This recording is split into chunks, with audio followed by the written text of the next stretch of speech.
January 22nd, the Scarlet Edit. Welcome back. Okay, I said this last week and I feel it even more this week. This month is flying by. I saw a girl on TikTok and she was talking about January and she was calling it Planuary. And I have to say, I love that mindset. I think that a lot of times we can, and by we, I mean me, put a lot of pressure on ourselves to have everything tied up in a bow on December 31st to really start January off, dialed, locked and loaded, ready to go. And I will say, for the most part, I felt that way. Although there were a couple of things that I was a little like not 100% about. And then when I started seeing her videos talking about Planuary, I just thought, you know what?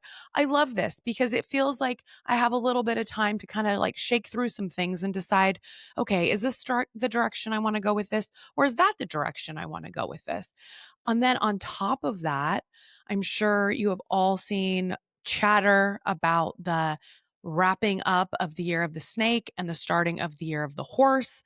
And that doesn't start till February 17th. So it's kind of like we're still like shaking off that snake energy and getting ready to really welcome that horse energy. So I'm all for this January Planuary, like 100%. And it makes me feel better too about the fact that I swear this month is flying. The last couple of Mondays, I've woken up and been like, yes, Monday, let's go. I've always been one of those weird people that loves a Monday. Like I just do. I'm very routine. I like to get up. I like to get going. I like to start the week on a good foot. So, that's how I felt. But then I feel like I blink and all of a sudden it's Thursday and I'm like, where did that week go? So here we are once again, another Thursday, another episode of the Scarlet Edit coming to you live. Also, another solo episode. By the way, I laugh that I say coming to you live because it's totally not. Like I'm clearly recording this and then I'm going to edit it and then I'm going to post it. So I don't know why I say that, but whatever. It's me. Okay. So this week, another solo episode. And as I have mentioned the last couple of weeks, I'm wanting to be very focused and very, very intentional on the topics. Obviously, it is me, and I bounce around a little bit and just talk about random things. But for the most part, I always want there to be a topic because I think there are so many topics when it comes to relationships and this energy that the Scarlet Edit embodies with all of the affair and infidelity talk, the divorce talk, how shame and stigma play a role in all of these things, how I want women to feel confident in releasing that shame and going after the life that they want. And then also the whole starting over piece, right? There's like so much excitement and joy that can come from starting over that I know it can be so scary, but I also know how great it is, especially when you're on the other side and you're able to see how far you've come through all of it. So all very Scarlet Edit coded, but still having some of these like really specific topics to talk about. So I'm not sure about you, but I have been dabbling in Threads. It's an interesting little platform, Instagram, because it is a part of the Instagram family, I guess, or the Meta family. As you're scrolling your Instagram, you'll see something and it might pique your interest. And so you tap on it. Maybe that's how different things end up going viral. Because okay, let me take a step back. They've woven Threads into Instagram. So I'm not going to lie, I fall victim to it all the time. I'll start reading a sentence and I'm like, I want to hear the end of this sentence. So I tap on it and then all of a sudden I'm in the Threads app. So I've been using Threads as kind of like my own little research testing ground. I'll throw out something random and see if it gets engagement and what people are talking about, and then I'll be using it for topics here on the Scarlet Edit. So the other day, this was exactly the thread that I wrote. I said, single women in your 40s, do you date men who are separated / going through a divorce? Asking for research, podcast topic. I said, for me, no, I don't. It got 141 comments. And let's dive into a few of them. No, it needs to be done with plenty of time single afterward to have learned and grown as a person. Anyone trying to date that soon out the gate is making unhealthy choices, and I don't need to be dragged down with them. And then no way. Generally, for a woman, we mentally and emotionally divorce 2 years before they get served that paperwork. Men need to do so much healing and reflecting before jumping into another relationship. Okay. It wouldn't bother me. I was once that separated woman waiting forever for the divorce. I don't mind if they're actively doing the work to heal. Dating to me is a data collection period. What better way to understand a man and who he truly is than observing him in a transitional phase? Life isn't always sunshine and roses, and if something feels grounded and real, I'm open to seeing where it leads. So then there was a man, and this was an interesting comment I felt. He said, "Damn, as a guy separating this week, I should not have read these replies. Seems I'm untouchable. Maybe I'm clueless about the separating thing, but there's no healing to go through for some of us. There was no betrayal, lies, animosity. We're great friends who will still raise our kids, pay mortgage, have dinner as a family at times, etc. We're not even talking about divorce, other than it's a future step. Since the 40s are this repelled, I better aim outside that range." I'll give you my thoughts on that one in 1 second. I want to read one more. As a man going through this process, I feel like at our age of 35 plus, we should know that becoming a friend first and genuinely getting to know someone should always precede dating. I actually think that being a true friend to either sex during a transition like divorce is enlightening and can tell you so much more about someone and how they grow and maneuver through challenges and how they manage accountability. But dating, nah, we've spent too much time because of rushed decisions already. Slow down. Okay, so I would say that those were the general types of responses.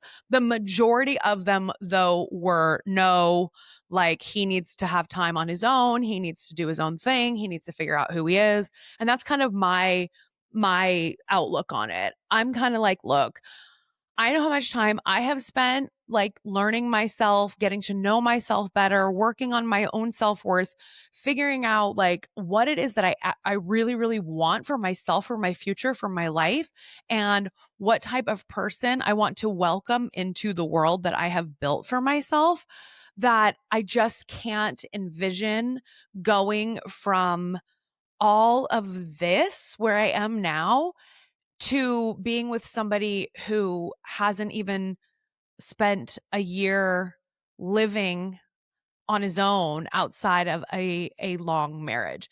And I will caveat some of this by saying that I did preface it with women in your 40s, obviously, because that's where I'm at. And I know a lot of you listeners, that's where you guys are at.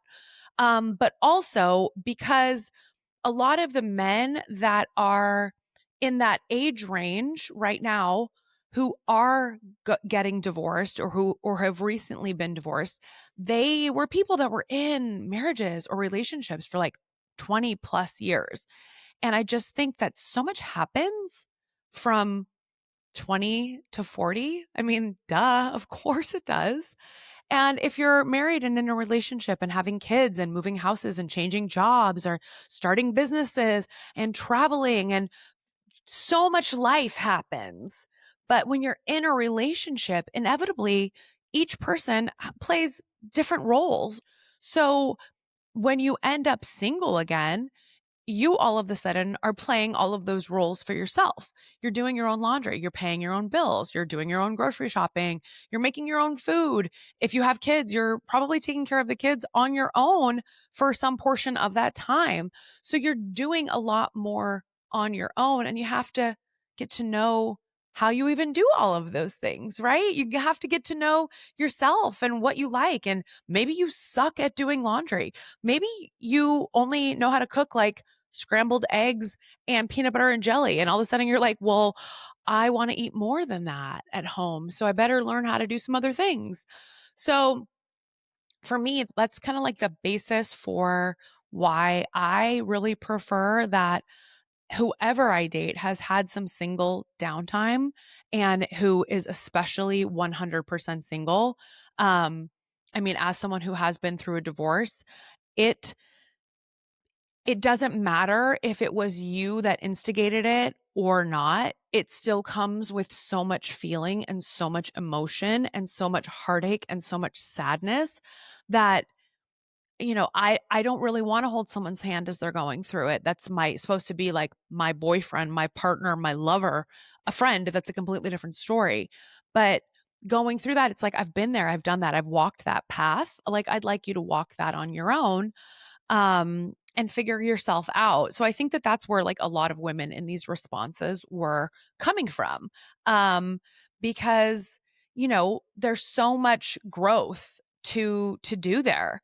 So going back up to this one man who responded about separating this week and saying that there was no betrayal or lies or animosity or anything, and it's like sometimes you don't even realize what was going on or what types of behaviors you became so okay with. I remember years ago speaking to a male friend, and him and his wife had two kids, but after the second one had gone off to college, they were kind of sitting there at home, like staring at each other, like, who are you? I don't even know who you are. We've been coexisting for years, prioritizing our kids and kind of living separate lives. And I remember he described it to me as that scene, I think it was in Alice in Wonderland, where everything goes from black and white and then all of a sudden turns into color. And he had said that he had just become so complacent that in so many ways that he didn't even recognize until they had decided to split up. So I think that that's another thing that is so important to keep in mind is there's a lot of things that come to the surface that you don't even realize have been happening, or behaviors or ways of living that you don't realize have become normal and okay for you until you're out of them and you're doing things differently and realizing like, hmm, maybe that wasn't normal. Like maybe that isn't how we should have been living together. So I do think that that alone time is so just vitally important. Women in our 40s, if we're single and if we've been single for a while, or if we've already been married and divorced, um, it's like we kind of have built this life for ourselves. That's pretty great.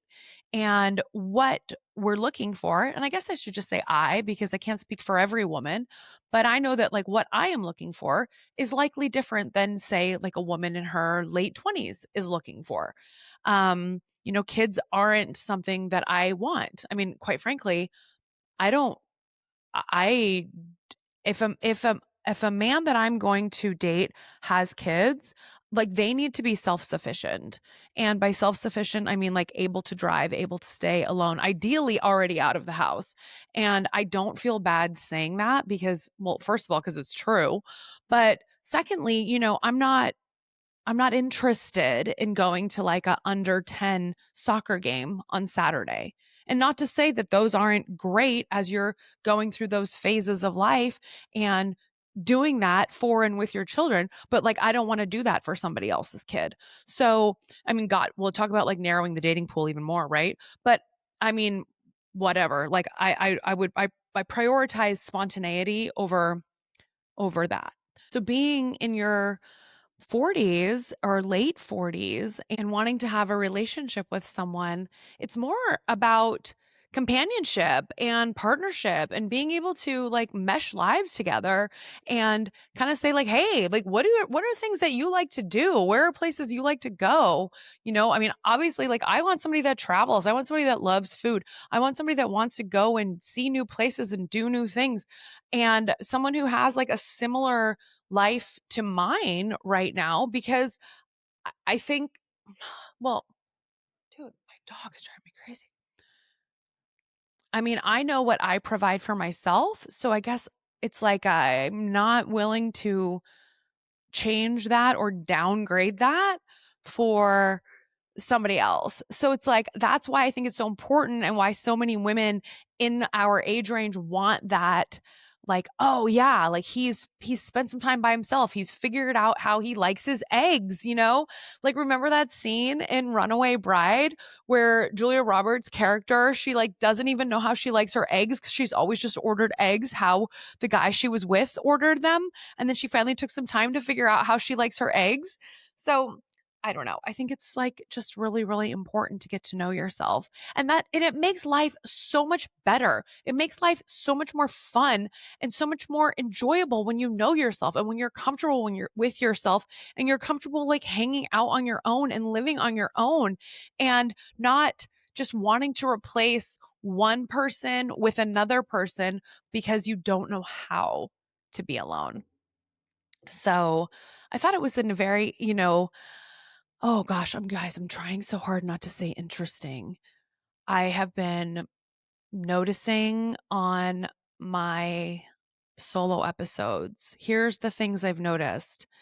Send me a DM and tell me if you notice these things too. And I won't be upset because it'll make me work on it even harder. I notice that I say so too much. You might not notice that one because I do edit a lot of them out. I say, I think when it's not something I think, it's something I know. It's just a statement. It's my personal statement of fact. So I don't know why I will go, I think I know. No, I know. So I'm working on stopping saying I think. And I fucking say interesting all the time.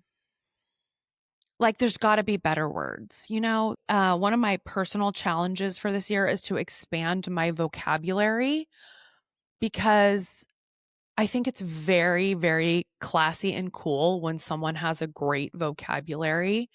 Being articulate and being able to use words properly, I just love. Um, one of my one of my college friends, I'm laughing because you'll probably laugh when you hear me say this too. One of my college friends, her daughter is in the same general area that I'm in for the next few months for an internship. This young woman has the most impressive vocabulary for a 20-year-old. And I'm like, Nikki, you need to step up your game because this 20-year-old has a better vocabulary than you do. So I'm working on it. What else? What else for this fun week? Oh, here's something exciting that I want to tell you. By the way, could I be more merched out right now? I don't have any makeup on. So if you're watching this on YouTube, that's why I'm wearing my hat. And then I have my cup. Oh, yeah. Anyway, I got my light. You want to know something interesting? You want to know something kind of confusing about this neon light? So I got it, plugged it in, hung it up, plugged it in, and then I have a remote where I can turn it on and off. For the last, I'd say 2 months, it's been up, 2.5 months, it's been up. I hear this odd, high pitched sound, but it's not loud where like it's like you don't hear it all the time, but if the house is completely silent, especially if I'm sitting up here, I can hear it. And I was like, God, I've been thinking to myself, what is that? What is that noise? And it's kind of, I think about it when I'm up here and then I go downstairs. Like right now, I don't hear it because I'm yapping, right? But then I go downstairs and I forget. And then I come back up. And if I've been sitting, I have a lounge chair on the other side of this desk. If I'm sitting on that, I notice it. And I'm like, what is that? And at first I thought it was the router. It's not the router. So a couple days ago, I was sitting in the living area on the couch and I could hear it. I was like, what is that? So I came up here and I just started unplugging things. It's the neon sign. So I'm so confused. I'm curious what about whatever type of power goes into that thing that when it's off, it makes this weird noise. So anyway, the good thing is that I can unplug it now and not want to like jump off the balcony when I'm sitting up here reading on my lounge chair because I hear this buzzing and it's making me think I have some sort of ear problem. Anyway, that was a huge sidebar. So next week's episode, it will be a guest episode. I am very excited to share it with you. The woman has a role that I have never heard of, and she absolutely crushes it. And she is so fun and easy to talk to. So I think that it is going to be a well-received episode. I think you guys are really going to like it. One other fun thing that I'm going to tease, I'm not going to tell you the details until next week, but I have a signature series that I'm putting together. I am so excited about how it's coming together, and I can't wait to share it with all of you.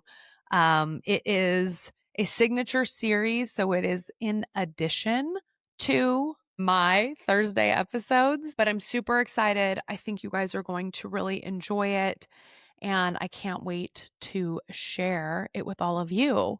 Also, I am still moving forward on the anonymous guest episodes. I had a meeting last week with one potential guest, and I have another one this week with another potential guest. And I've been working on all of the logistics side of it to make it thoroughly anonymous. I think it has potential to do some real good and to shed some light on the subject of infidelity and to hear other everyday people's stories. Um, and I think that there's a little bit of healing that goes along with it as well when giving people the opportunity to share their story anonymously. So, if that interests you, please feel free to reach out to me on Instagram. It's at thescarlet.edit. There's also an email address that you can reach me at. It's just teamnikkicorbett@gmail.com. It's also linked in the show notes of this show. So feel free to send me an email if you are interested in coming on anonymously. You will always be protected. There is in no world that I would ever share anybody's name, even with my nearest and dearest. It wouldn't behoove me to do that. Your trust is of the utmost importance to me as a podcast host because people do share things, and I appreciate people's vulnerability and willingness to share and talk about their personal lives with me. Because ultimately, at the end of the day, putting out these episodes helps other people, and that is the beauty of all of this. So, thank you for being here. Thank you for joining me for another episode of The Scarlet Edit. If you are listening on Apple, please go and rate this episode 5 stars, and we will see you next week.